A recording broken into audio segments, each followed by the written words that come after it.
So look, if you want to grow your wealth, your income, and increase the amount of time off, then these are the shortcuts that can help. Welcome to the Wealth Creation Podcast. Welcome everybody, it's Daniel Latto speaking. We are live. Welcome to the Business Growth Show, part of the Wealth Creation Podcast.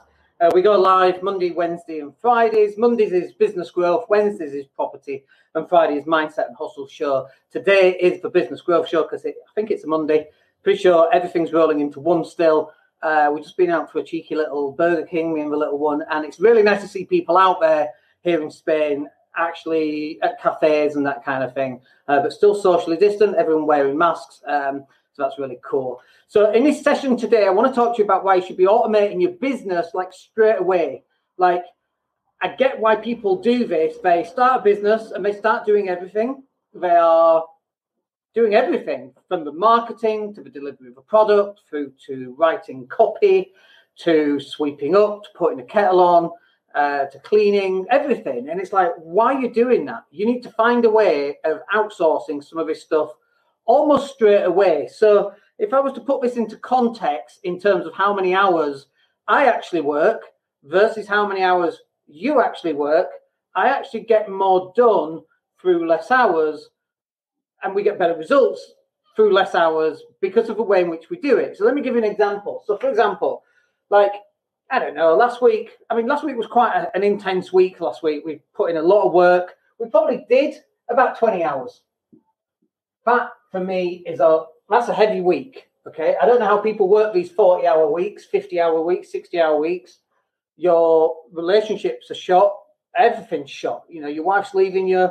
Your husband's already left you. Your kids don't know who you are. If you're working 40, 50, 60, 70 hours a week, I don't know how you maintain everything. Last week was a busy week for me. It was 20 hours. But if we were to take the average for an entrepreneur, I'm guessing it's between 40 and 50.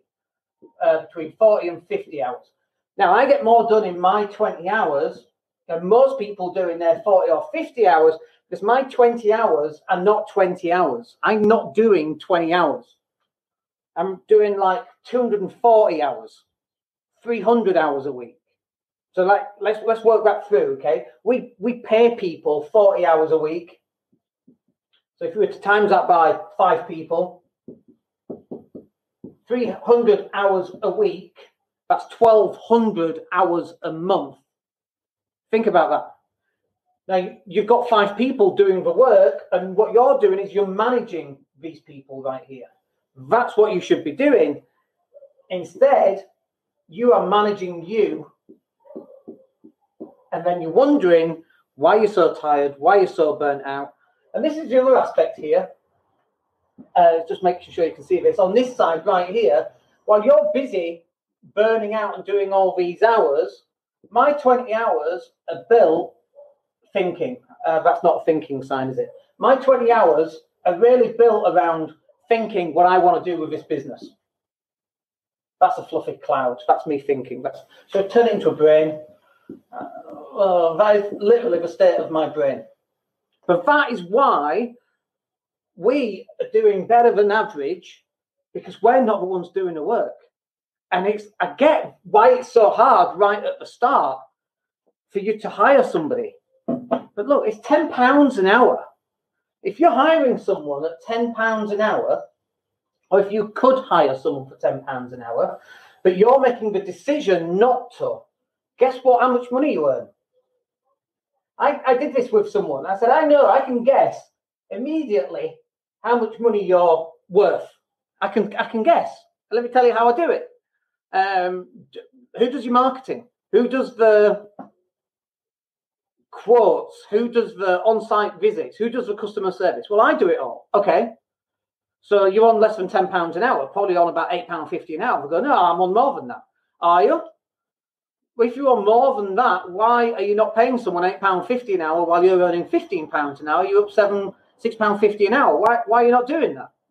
And then it kind of sinks in. We go, oh yeah, I didn't think of that.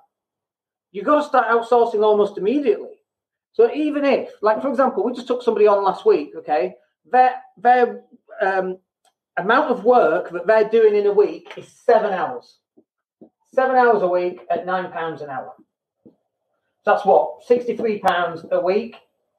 What can we get them to do for that 7 hours? Whatever you want, within reason, as long as it's legal. Is it accountancy? Is it getting on the phones and phoning up everyone in the database? 7 hours, £9 an hour. And by the way, when we recruit for people like this, we're not recruiting for a salesperson who comes in and demands £25,000 a year based on 40 hours a week. That's the wrong way of doing it. We recruit based on, okay, we've got a job, it's £9 an hour. We don't even tell them what it is. Sometimes we say it's customer service. We don't want to tell people what the actual job is, because then you'll attract people who think they're worth more than £9 an hour. That's not what we want. That's not how we structure our business. We want lower paid people that we can then bring in and train. And now we're £9, £10 an hour is about our going rate. Sometimes it's 12 or 13, just depends what it is. But around there, it depends on the job, the person. Sometimes it's here in Spain, so it's €9 an hour, which is way above the average, like €6 or €7 for the hour. So it just depends. But it's like, what can we get this person to do for 7 hours a week? Now, if it's going to cost me £63 every week, can we get someone to hit the phones and sell stuff, and can they make more than £63 a week? Really, that's our focus. If they're doing an hour and 15 every day, an hour and a half every single day, 5 days a week, can we get them to sell something that's going to pull in at least £63 of profit? And if the answer is yes, so let's say it costs £63, but the income is, let's say, 103, because I can do the maths easy. That means we're £40 up. Great, let's double the hours. Let's get up to 14 hours. And this might go up to £103, let's just say, of profit, because we've doubled the hours. And now we're able to build better relationships and so on. So if you're not doing this right from the start, if you are the person who works in the business, and you're the only person that works in the business, you're going to really struggle. For the next 20 years, you're going to be doing the same thing day out. And people say, how do you grow so fast? I don't. I get other people to come in and help the business grow. So then, who do you recruit first? That's the question. Let's just break down several areas of a business. So one area of the business that can slow people down is accounting. Like, if I was on stage, I'd go, hands up who loves accounting, and nobody puts their hands up. And nobody likes accounting, other than weirdos called accountants. You get some people that like numbers and so on, but accounts, I don't want to do accounts. Let's pull someone in, they can do the accounts. People go, what about your tax return? I go, I don't fill in a tax return. Well, you have to fill in a tax return. Yeah, I don't fill it in. My accountant fills it in, emails it, says, what do you think of this? Yeah, go on, I'll sign it, send it back. He does it, I pay my tax. Done. I'm not filling in tax returns once a year at the end and getting headaches and stressed out. I'm at the beach or I'm in the pool or doing whatever. I don't want to be doing accounting. Next one then, customer services. Now, customer services is named wrong. It shouldn't be called customer services. I'm going to put a line through that because it should be called sales. You know, like in businesses, and we have sales over here and customer services over there, and the sales, they just sell it, and it doesn't matter if they lie about selling it, and then it gets passed over to customer services. They deal with all the angry customers because they've been missold something, and they don't really care because now you've got the money anyway, but you're just trying to get them off the phone because you don't want like grumpy customers phoning it because they're being missold. Like I've worked in big businesses, how that works, by the way. You don't want that. Customer services and sales is the same damn thing. And for me, we actually put little clusters, little groups, little teams. And that's the way in which we grow our business. We don't want 500 people in customer service and 250 in sales. We want 750 in customer services and sales. They're the account manager. So the person selling it, if there's a problem later on, they're having to deal with that problem because they've missold it. They take ownership of it. Hey, Johnny, hope you're well. Thank you for tuning in this morning. Much appreciated. So the key here is to separate what you want to happen. Like, what is the first problem in your business? It could be marketing, for example. And obviously, if you're marketing, like you can hire someone at £10 an hour, or you can hire us, and we've got a 6-month plan for what you could do. So you could do it that way if you want. But you've got accounting, you've got customer services and sales, you've got marketing. What other aspect of the business is there? How about delivery of the product? So let's say you're a roofer. You don't want to do accounting. You don't really want to do customer services and sales. You don't really want to be doing the marketing, and you don't really want to be delivering it. Maybe you want to be managing people. Maybe that's where your skill set lies, and you hate delivering the roofing. Like one of the businesses that we're just putting together right now is a property maintenance company to tie into the lettings agency that we've just acquired part of. And also the business then ties into all of my maintenance that I have to do on my multi-million-pound portfolio up in Leeds. So it all ties into one. I don't do any of this. I don't do the accounting. I don't do the customer services or sales. I don't do the marketing, but my business does. That's a team of people. I'm definitely not out there fixing leaky pipes. I'm managing all of this. And that's where you should be as well. But you've got to work out what is the bit that you want to outsource. I see people, and one of the big mistakes I see them make is that they think that they can just instantly outsource management so they can go blue sky thinking. And that's really not a great idea because they don't teach the managers what their expectations are. So the managers come in with their own expectations, which are completely different to the business owners. And so it all gets into a big mishmash. So on each of these levels, you still have to train and teach people what the expectations are, what the values are, what the messaging is, what the communication is at every single level. Because each one of these levels as well is speaking to a customer. Every single one will be speaking to a customer. And if you're not managing the messaging, this is you up here. If you're not managing it, they're going to get a wrong idea about what you are about. Does that make sense? Just checking if there's any comments. So what else can you outsource? So we've got accounting, don't want to do that. We've got customer services and sales. Like we're talking, let's say 5 hours a week. £10 an hour is £50. It's going to cost you £200 a month for one of these. Which one do you want? Johnny, who are you going to have? Who do you need? What bits of the business do you not enjoy? Or what bits of the business do you need to do more of? Now, I would say, by the way, that marketing is probably one of the big ones. I think I've got a different colour pen that works. Let me try this red one here. I would say for me, marketing, for most people, for most small businesses, I would say it's marketing. That's what you need to get rid of first. You can't get sales until you've got enough marketing done. You can't deliver the product until you've sold something. You can't manage a bunch of people until you've got a sale of some kind. So it's marketing number one, probably sales number two. Number three might be on delivery. Number four might be on accounting. Number five might be managing. Like, this is just my list, just a list I've literally made up. And then let's just focus on marketing a little bit in this particular session. And because there's a couple of things I just want to say about this that I see many people getting wrong. So we get a client, for example, and they come to me and they go, well, I want to do this. I want to create this thing. I want to sell this. I want to make this trading course. I want to sell it. I want to make this amount of money. And we go, great. How many? Let's stick some numbers up. Let's say they've got a trading course, £300. They want to sell 10 every month, making £3,000 a month. Great. We know what the target actually is then. If you've got any questions, stick them in the box, by the way. We know that that's the amount of money that they want to earn.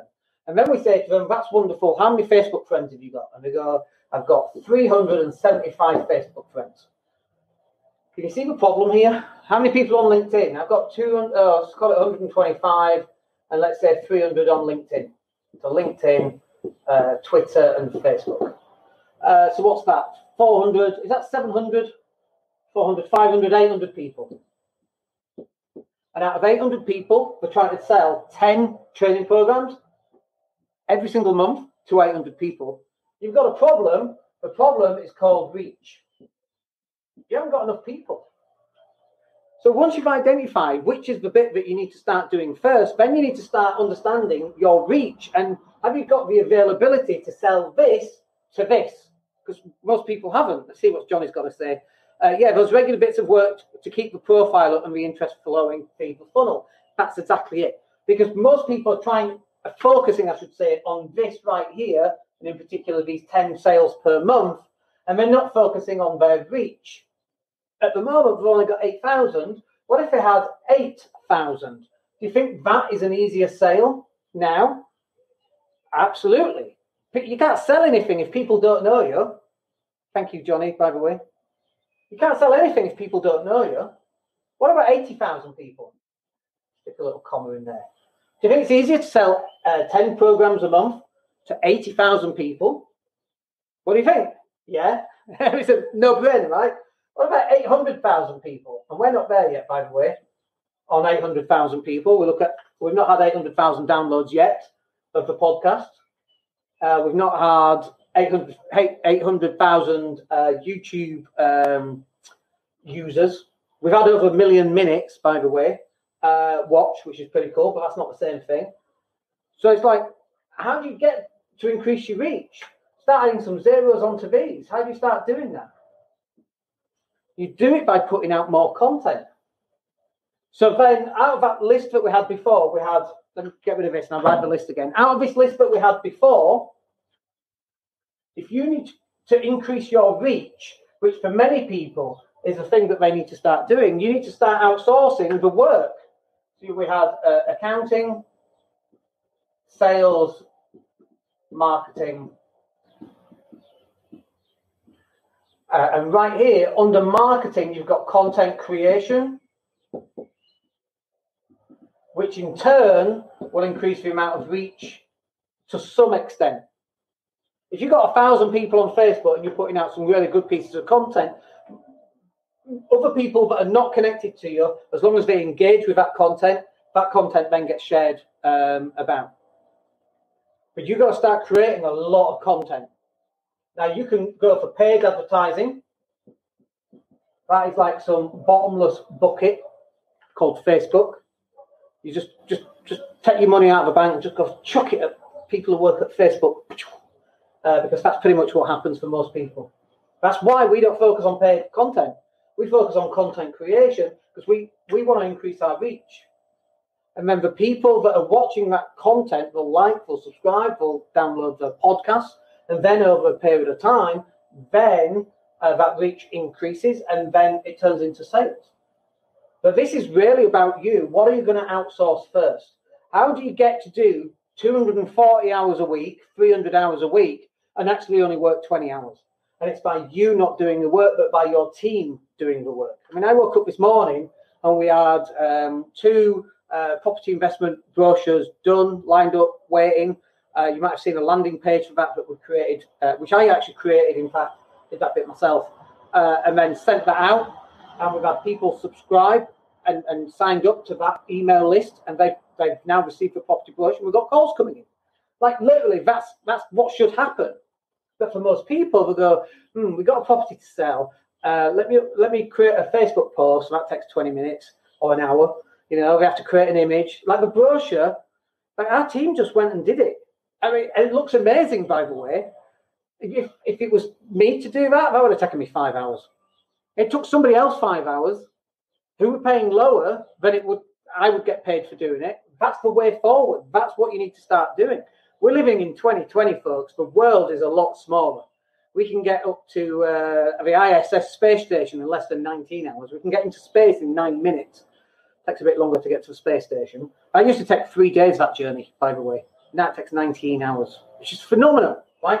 That is the speed, the velocity of business, to quote Bill Gates' book, Business at the Speed of Thought. That's where I need you to be. And you do that by you removing each one of these, pass it on to someone else, and now you're starting to think on this top-down point of view to start working out where you want to go with the business, what do you want to do, what products do you want to create, and you get other people to help you create them. All right, that will do us for today. We're live again on Wednesday in the Property Cashflow Show. Come and join me for that. If you've got any questions, stick them in down below. I'll still capture them even though this training session's finished. Other than that, come and speak to us on the podcast. Let me see, John's just got a quick question. What about the challenge of making money to pay the assistant to help you make more money? Should people put a monetary value on VA's action to make sure it generates a return? So yes is the answer. But now I'm a great believer in starting a business on zero money, okay? However, I recognise that that's not so easy to do. If you've got someone doing 5 hours a week, times £10 an hour, £10 an hour, that's £50 a week, which is 1 month, equals £200. Over 6 months, that's £1,200, right? Now, the question I've got for you is, you need to have some faith in your business so that you know that, like Johnny, I don't know what your price point is, but let's say it's 200 quid, just for the sake of argument. You're now getting 20 hours of work. You might sell one product, you're going to make 200 quid, now you've broken even. Honestly, if you can break even in your first month, I kind of like that. Do you know what I mean? Like month 2, month 3, break even, I'm really happy with that. Because what you're doing is, I'm sure you've heard this story about the bamboo. We'll just remove that so you can see this diagram. I'm sure you've heard the story of the bamboo. So the farmer comes and he plants a bamboo year 1, and he comes back and there's nothing there. Comes back second year, there's still nothing there. He thought it would have grown by now, but it hasn't. Month 3, he comes back and there's still nothing there. Month 4, he comes back. Sorry, year 4, he comes back, there's still nothing there. Year 5, he's like, what happened? I planted this bamboo seed and it should have shot up. He comes back year 6, and it's like 100 feet tall. And it's like, what happened there? And for the first 5 or 6 years of that bamboo's life, it was making a foundation. It was settling its roots. And only when you've settled your roots can you grow this. Most people are too busy focusing on this right here and not thinking about the roots that they're focusing on right here. Most businesses fail in 5 years, 95%, something like that, 85%, whatever that number is, it's really high. And the reason why most businesses fail is that they're so focused on growing the thing, they haven't got any roots, any systems to implement. They don't have any of that kind of thing. So that's what you've got to start focusing on. And this right here is one of these roots right here, right? Self-improvement is another route for you. Learning, going on courses, reading, downloading podcasts, all of that separate things. And you've got like 500 routes of different things that you need to learn. But when you grow all of these properly, then the business can thrive. Most people are trying to make the business thrive without actually growing any substantial roots. Get to break-even point. It's going to take a little bit of an investment, right? But how many businesses or how many assets do you know that requires zero investment that gives a good rate of return? None. Well, you can do rent to rent. Is that even an asset? You don't even own the damn thing. Try selling a rent to rent. You might get £1,000 for it as a deal. Try selling a rent to rent house. You can't do it, right? It's just not doable.